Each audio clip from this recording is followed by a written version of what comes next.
So you may have seen some players boasting about field boss contribution, getting upwards of 12% here. Now that's rather insane because a field boss usually has nearly 100 players. And so if everybody actually dealt equal amount of damage, then everybody would be at about 1% contribution on the boss. So what I want to highlight is that this can be so easily faked. Now sure, you are actually getting that amount of contribution, but you are kind of cheating. You're abusing the new Hyperboost servers. Now not by playing on them, by actually having your maxed out character and getting lobbies filled with players from Hyperboost.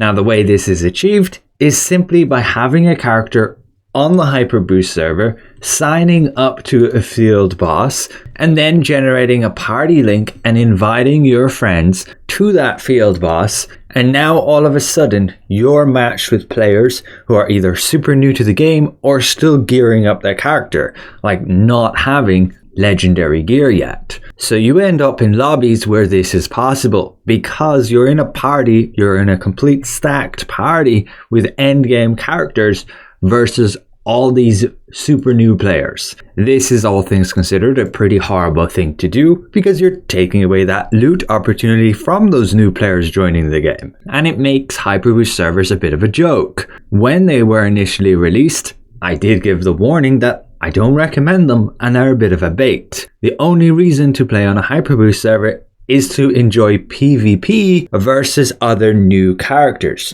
potentially new players. For everything else, like queuing your dungeons, doing your trials, doing the new raid, you want to be on a legacy server because all of those queue times will be far faster and you'll be able to complete those dungeons way smoother because you are playing with all these players who have already learned those mechanics, rather than being isolated on Hyperboost and all of a sudden the queue times are really long, and when you do get players, they are most likely to be new players who don't have a clue what to do in these dungeons. On top of the fact, the auction house prices are usually going to be higher on a Hyperboost server because there's going to be more demand and not as much supply. As these legacy servers, we have all these items, so many people playing, and a lot of drops that they don't need, so they sell them. So yeah, all things considered, Hyperboost has just kind of been a pretty big flop, and it wasn't really needed. They introduced Path of Ascension, and that's pretty much what the new players wanted. A massive boost with regards to getting all this free maxed out gear and instantly catching up with all those legacy players who've played from the beginning. You're catching up with just this gear. Yes, I know there is still going to be rune levels and mastery, so there is still that bit of a difference between a new player and a person who's played for a long time. On top of the fact you've been doing the raid, getting all those shards and getting your legendary gear upgraded.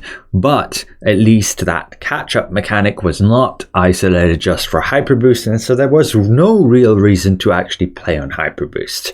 And in my opinion, there should be the opportunity to transfer off those Hyperboost servers if you wish to, or give some compensation and just merge the Hyperboost servers back with all the legacy servers. Those new players are just getting abused and honestly having a worse time at it than they really should be having with this game. Yes, it's nice that you play the game and you feels fresh, you're just playing with everybody else who's new, but you can still have that experience on a legacy server if you find a group of friends who are also new and join them.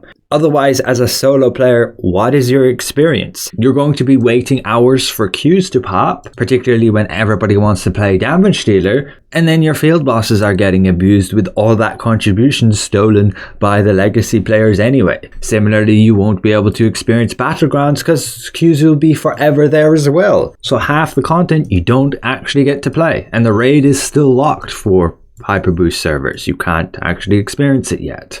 But yeah, that's enough said. Again, do be aware. This can be so easily faked. AGS, Amazon Game Studios, really got to do something about this for Hyperboost servers. At least fix that peace and dominion abuse. If they want to keep Hyperboost server players isolated, then completely keep them isolated. Don't allow people to share chat and party links. So that's it for now. Should be another video upcoming with regards to the patch notes for tomorrow.